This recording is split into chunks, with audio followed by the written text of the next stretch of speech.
been waiting for this.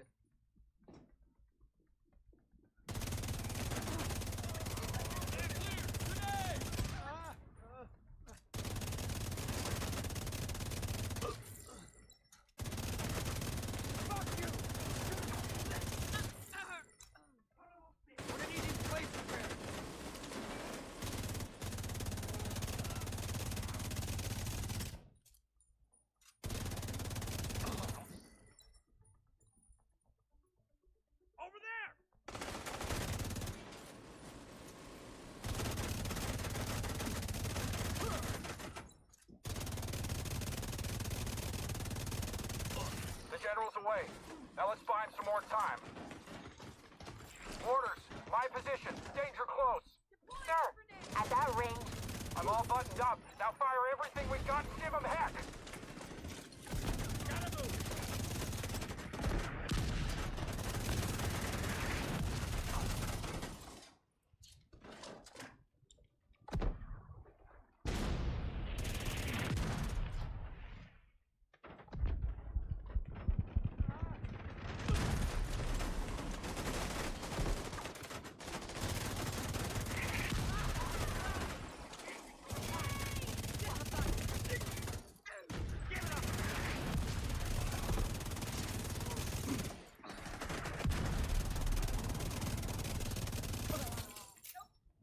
What is up, agents, and welcome back to another Division video. I soloed the new master mission. If you're wondering what I'm talking about, if this video isn't recent for you, it's Tidal Basin Manhunt the Pact.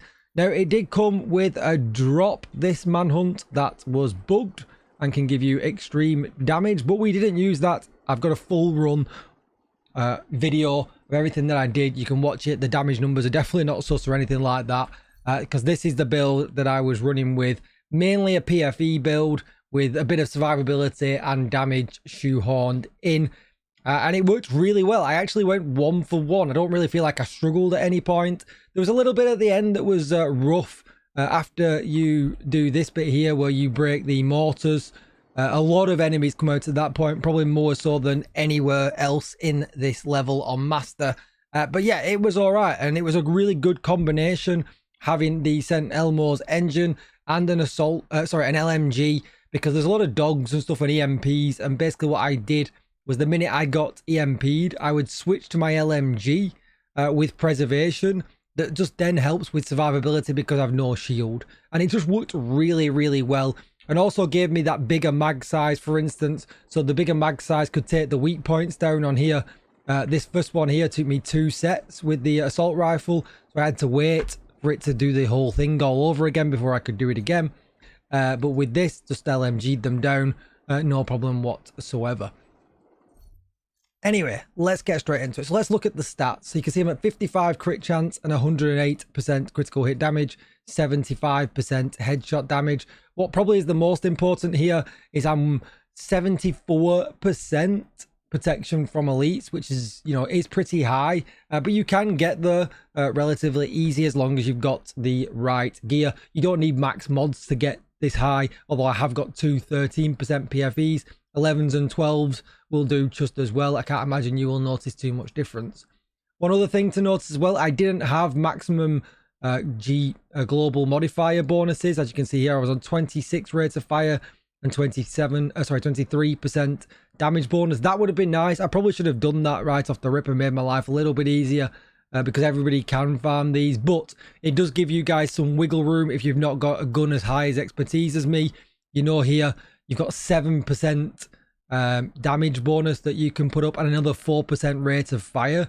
So I can imagine anything from level 20, you know, 15 to 20 expertise is going to be fine as long as you max these out if this is something that you want to do. We use Zealot because the invincible bonus from it is just absolutely golden in this. There's a lot of situations where it's great to just run in, be invincible, take out generators and things like that. So then you can sit back and funnel the rest of the enemies. I used Batter Up because there's a lot of nades when it comes to Black Tusk. So that just helps me out a little bit there. Eliminating assaults with headshots adds hollow point ammo. This is always a welcome addition because it gives us extra weapon damage and it bleeds them and causes them to go a little bit crazy. And then Rupert's Tur, again, for tanks, it's a no-brainer. Definitely one to take. You can get the chill out mask, or you could get the chill out mask last week. If you've not got it, use an improvised mask instead. But I liked having the total armor, crit chance, double protection from elites mods on here, and you're winning. Now it's up to you. I chose to take 4 blues, 2 reds. You can kind of mix that up however you want. You could take extra blues. It might take you a little bit longer to do it, but I certainly feel like you'll be able to push through it. No problems whatsoever. Damage never really is an issue. You know, it's survivability really that is the issue with this mission. It's probably the toughest one that we've had yet. Then I took a Bellstone chest piece because I like the 1% armor regen. It just gets you out of a tough spot every now and again. And when I didn't have any push on me with enemies, you'll notice in the video I just sat back and let that max me back out before I engaged back again in combat. Armor, crit chance, crit damage, protection from elites with Obliterate. Just because Obliterate just makes sense. There's a lot of enemies that are at range, there's a lot of enemies that are close up. So yeah, no having to do anything, you know, to spec that or to get it to work or anything like that. And glass cannon probably just wouldn't have worked. Then took a Fenris holster for the 10% assault rifle damage because we use the St. Elmo more than anything. But you could use a Grupo or a Cheska if you wanted to rearrange things a little bit about if you're not going to use the St. Elmo's engine. Then 2 pieces of improvised gear which you can craft on the bench. Crit chance, crit damage with a protection from elite mod in. Like I said, you could roll these to blue if you wanted to and take an extra blue in. You'll probably get through just as easy. Improvised gloves with the same stats with a 12% protection from elite mod in. And then the memento, the stacks from this were just golden, giving me weapon damage, armor, and I've got a 13% PFE in there. And I really enjoy kind of when you got that minute, collect a load of stacks up, get the buff up to max, and then push on the bad guys. And it just made the whole run a lot easier, really. Yeah, it was really, really good. So yeah, thoroughly had a great time with this. I will put some gameplay in the end, or if maybe I put some at the start of the video. I'll see what I'll do when I get into editing.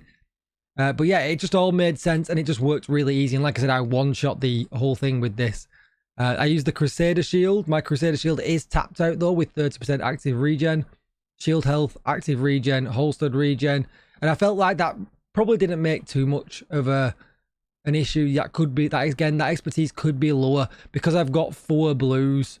I mean, the shield with the yellow tier in as well was a tier 5 shield. You could roll 1 blue in and have a tier 6 shield and be just as effective. And then the Reviver Hive just in case, but it turns out we didn't actually need it. We could have used something else. We never went down. So yeah, that was pretty nice. So that's going to be it for the video. Don't forget to hit that subscribe button. Help me get to 40k subs before the end of the year. I really would appreciate it. Drop this video a like. Getting 100, 200, 300 likes on a video really does help extend the channel's reach. And if you're on mobile, hit that new hype feature. It pushes the channel to places we have never been. With all that said though, don't forget to do what I've just said, and I'll see you in the next one. Bye bye.